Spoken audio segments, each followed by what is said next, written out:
Bonjour à tous et à toutes et bienvenue sur la chaîne Reflet de Lune, j'espère que vous allez bien. Merci pour votre présence aujourd'hui.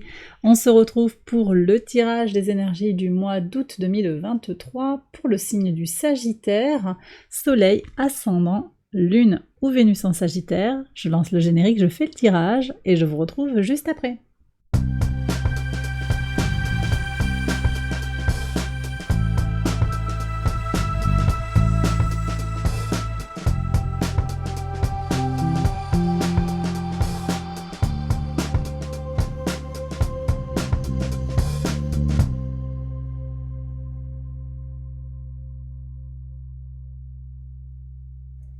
Alors on y va, les Sagittaires pour les interprétations. Votre arcane majeur du mois, c'est le Chariot. Alors le Chariot nous parle d'une avancée avec la famille, que ce soit votre famille de cœur, de sang, famille d'âme.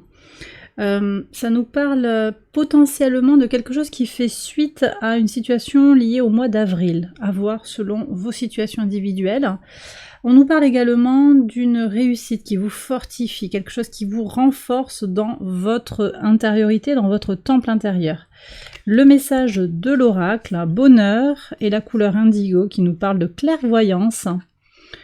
Bon, bah écoutez, de la joie et de la clairvoyance, beaucoup d'intuition qui vient vers vous. Vous ressentez comment vous êtes connecté à des messages de l'univers, à quelque chose qui est... voilà, vous ressentez les choses peut-être sur ce mois d'août. C'est possible que ça vienne effectivement grandir en vous, ça, cette avancée sur quelque chose que vous désirez développer dans le domaine de peut-être de la taromancie, quelque chose comme ça, ou de simplement vous connecter à vos ressentis et vous faire confiance dans ce que vous ressentez. On va regarder maintenant les messages du tarot. Maison 1, votre état d'esprit, votre vitalité pour ce mois d'août. Ouais, il y a du nouveau hein, sur le plan des idées, sur le plan mental. Vous avez envie de démarrer un petit peu quelque chose de neuf. Peut-être que pour certains, c'est pas encore complètement clarifié. Hein. Ce que vous désirez, ouais. C'est pas clair pour tout le monde. C'est comme s'il y avait quelque chose à l'état embryonnaire, quelque chose qui est naissant ou renaissant, quelque chose de neuf qui rentre dans votre vie pour certains. Besoin d'un grand renouveau, mais également peut-être des doutes sur quel est le mode d'emploi. Il y a toute une potentialité, mais on ne sait pas trop comment on va s'y prendre quelque part. On va voir, je vais prendre les maisons une à une, on va voir comment ça se décline comme ça sur votre chemin de vie. Maison 2, vos ressources matérielles, immatérielles. Les amoureux, alors, un choix ici qui se dessine pour vous vis-à-vis de comment vous disposez déjà pour vous de vos ressources, qu'elles soient matérielles ou immatérielles, votre corps, votre argent, mais votre âme également, votre psyché. Comment vous vous mettez au service des autres ou pas, comment vous communiquez avec les autres sur tout ce qui vous constitue, tout ce qui vous permet de vous réaliser dans les énergies en fait hein, sur Terre. On va voir ce qu'il y a en maison 3 parce que là on est sur les Gémeaux, par analogie on est sur la maison 3, Roi de denier. Ok, ça m'intéresse beaucoup.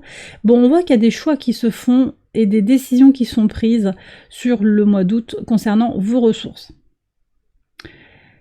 Vous orientez d'un côté ou de l'autre, est-ce que j'y vais, est-ce que je prends le temps de donner voilà, de l'argent, du temps à telle ou telle situation, à telle ou telle relation, à telle ou telle personne. Vous faites un petit peu un bilan. Vous faites un bilan, vous avancez avec vos proches, mais en même temps, il y a une certaine prise de conscience des choses. Et on voit ici que le roi de denier, on est dans une notion de pragmatisme au niveau des échanges avec les autres. Bah vous avez beaucoup d'énergie à donner en fait autour de vous. Vous allez le faire avec discernement et aussi avec un grand pragmatisme et une capacité à faire fructifier les choses autour de vous. Donc des communications fortes, renforcées, qui enrichissent d'une certaine manière les échanges, qui vous permettent également d'accroître vos ressources. Je vais voir ce qu'il y a sur la maison 10 là. Ouais, roi de bâton. Donc il y a des projections professionnelles, hein, surtout si vous êtes porté par l'entrepreneuriat, qui sont très positives ici. Il y a des réussites grâce à comment vous êtes capable de donner de votre temps, mais vous le faites à bon escient. C'est pas en calculant, mais c'est à bon escient. Pour pouvoir, derrière on récolte un petit peu au centuple en fait.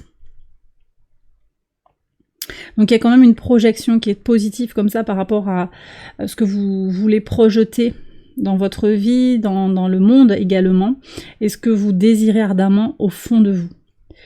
Ici, on a des formations qui sont entreprises, je vais voir ce qu'il y a... Ouais, ah oui. 2 as déjà pour vous sur le tirage des Sagittaires, donc effectivement, de nouvelles formations, peut-être pour vous, des apprentissages concrets, mais également très spirituels ou beaucoup plus complexes, hein. Ça va dépendre des situations. Vous êtes peut-être amené à entreprendre à vous-même devenir formateur, peut-être à transmettre, c'est peut-être quelque chose de neuf ou de renouvelé pour vous, à voir. Un plan aussi pour voyager se met en place. C'est possible qu'on mette de côté pour faire ce grand voyage que l'on désire tant. Maison 4, votre base, vos fondations, vos racines. 3e as, les Sagittaires, c'est le 3e as. Il manque plus que l'as de coupe et on sera au complet. Beaucoup de potentialité pour se réaliser, clairement. Quelque chose qui prend corps dans votre base, le chariot. On avance, on repart peut-être sur de bonnes bases, sur des bases plus simples aussi, basées sur la joie, le bonheur, les échanges, la simplicité, le naturel de la vie. Maison 5, voyez, la simplicité, 4 d'épée, on est apaisé.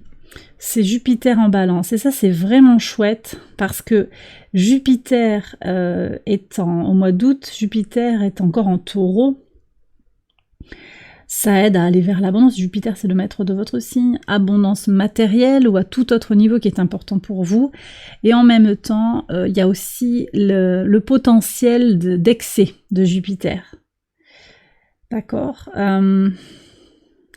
On a quand même cet excès potentiel dans les dépenses, dans l'alimentaire, et on voit que vous tirez votre épingle du jeu par rapport à cette énergie constructive et positive de Jupiter en taureau qui vous permet, par des choix précis, clairs, opportuns, qui vous permet de tirer votre épingle du jeu par rapport à Jupiter, d'optimiser ce transit de Jupiter en taureau. À voir aussi comment plus précisément Jupiter vient résonner dans votre thème de naissance et qu'est-ce qu'il vient faire grandir. C'est pas nécessairement, ça va dépendre de votre thème de naissance, mais c'est pas nécessairement en maison 2 que vous avez Jupiter, d'accord? Ok. Bon, en tout cas, apaisement, équilibre intérieur qui est trouvé. Ça, c'est vraiment chouette. Allez, la maison 6, le quotidien, le travail, l'organisation, la routine, la santé. Alors là, on a un 5 de bâton qui indique qu'il y a peut-être des tensions sur le plan physique. Quelque chose qui vous met en tension, une situation qui vous demande d'être présent, il y a une certaine notion de responsabilité et d'urgence. Alors, qu'est-ce qu'on a? Reine de coupe. Ouais. Bon, j'ai le sentiment que ça va être une belle épreuve, quelque part, une belle expérience pour jauger aussi votre état d'équilibre intérieur et de capacité à garder la tête froide, à rester dans la bienveillance, dans l'amour de l'autre et dans l'amour de soi. Voilà. Donc, cette tension, c'est comme si vous ne preniez pas parti ou vous ne preniez pas part au combat qui est là. Vous laissez les autres se dépatouiller avec une tension. D'accord. Ça peut être je vous disais, au travail ou dans votre quotidien, vraiment. Pourquoi je tire ça? Non, c'est pas ça du tout. Hop, maison 7. Maison 7, le rapport à l'autre, la vie extérieure à vous-même. Cavalier de denier, ça avance, les choses avancent. Alors sur les partenariats, sur les accords, sur le plan professionnel, sur le plan entrepreneurial, je le disais, il y a des avancées qui se font lentement, mais sûrement, quelque chose de solide qui se construit. Ça ressort aussi avec le roi de denier, où il y a une certaine solidité, un certain pragmatisme qui se met en place sur les échanges avec les autres. En fait, les choses se font bien, de façon utile. Sur le plan sentimental aussi, la situation avance petit à petit, potentiellement avec quelqu'un de l'entourage proche. Je reviendrai dessus sur le tirage sentimental du mois d'août. Ouais, les choses bougent et avancent sereinement. Moi, je vois ça. Des transformations maintenant, maison 8. Profitez de la vie. On vous invite ici à profiter de la vie. J'ai des gens qui travaillent beaucoup, qui se prennent un petit peu... C'est pas forcément qu'ils se prennent la tête, mais il y a des somatisations, quelque part, hein, pour certains, d'un certain stress. Vous faites beaucoup de choses, vous êtes sur 10 000 dossiers en même temps. Vous avez aussi besoin de profiter de la vie et de prendre... de goûter à ce bonheur, hein, tout simplement. Bon, vous voyez si ça vous parle ici. Peut-être qu'il s'agit également d'y voir clair sur son besoin de sincérité, de simplicité dans les échanges avec les autres, en fait, que ce soit sur le plan amical, romantique, simplement, même professionnel, qui est de la positivité. Et on sort de la compétition. C'est aussi le message de Lilith, hein, de la lune noire en Lion, sortir de la compétition à tout prix, on arrête de se comparer aux autres, aller au trigone de votre signe, elle vous permet d'aller explorer tout ça aussi, et d'y voir clair sur peut-être, alors vous prenez si ça vous parle, hein, et puis c'est ok d'être en compétition, si ça vous convient actuellement, si c'est votre énergie du moment et que ça vous va bien, bah vous voyez comment ça vibre par rapport à vous-même, mais c'est vrai que ça peut aussi venir mettre en tension. Ça use sur le long terme, ça met du stress. On a donc des manifestations sur le plan gastrique, au niveau des hanches, peut-être qui sont bloquées. On peut avoir ce genre de manifestation qui indique que quelque chose n'est pas ok. Donc là, effectivement, se libérer peut-être et profiter de la vie dans un élan même fraternel. Hein. Moi, j'ai ce sentiment aussi qu'on est sur ces énergies-là qui sont presque en train d'annoncer, mais c'est pas pour tout de suite, hein, le retour de Pluton en Verseau. À voir. Il y a peut-être des choses qui vont se dessiner aussi plus tard sur 2024.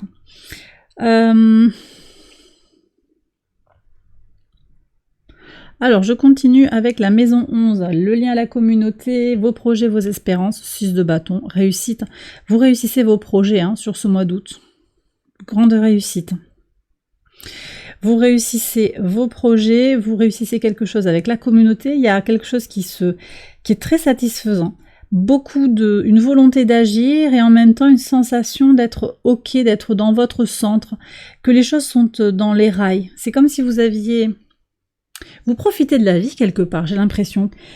Il y a des éléments qui sont naissants, mais vous avez aussi lancé certaines étapes, vous êtes arrivé à un niveau d'une situation, romantique potentiellement, amicale, mais je pense aussi beaucoup à vos projets, qu'ils soient entrepreneuriaux ou associatifs.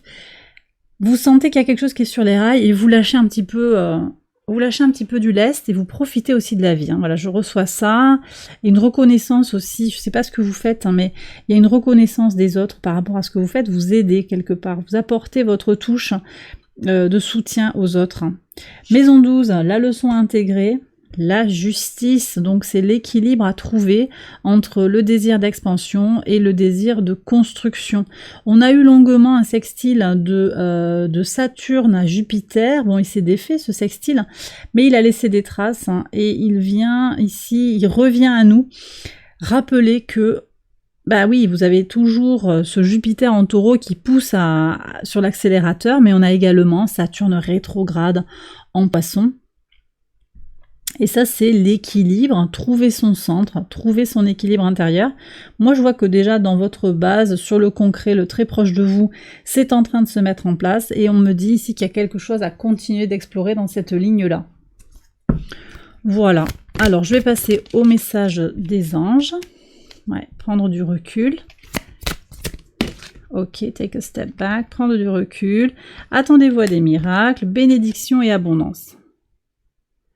Ouais, donc c'est intéressant parce que je sens comment il y a du potentiel pour de l'action, mais c'est pas de l'action, c'est pas du travail acharné, j'ai l'impression.